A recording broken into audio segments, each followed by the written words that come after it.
مرحبا بكم متابعينا الأعزاء. في هذا الفيديو سوف نتحدث عن موعد المباراة والتوقيت والقنوات الناقلة وكل تفاصيل هذا اللقاء.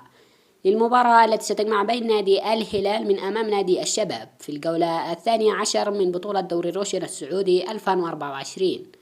قبل أن نبدأ لا تنسى الإعجاب بالفيديو والاشتراك في القناة وتفعيل الجرس لنتواصل بكل ما يخص الفريقين. اكتب لنا آراءك وتوقعاتك لنتيجة المباراة في الأسفل في التعليقات.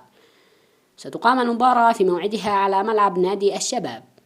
أما بالنسبة على القنوات الناقلة، المباراة ستكون منقولة على شاشات قناة SSC سبورت 1 HD بتعليق فهد العتيبي، و SSC سبورت 1 HD بتعليق سلمان الشريف، و SSC سبورت بتعليق عيسى الزقيري.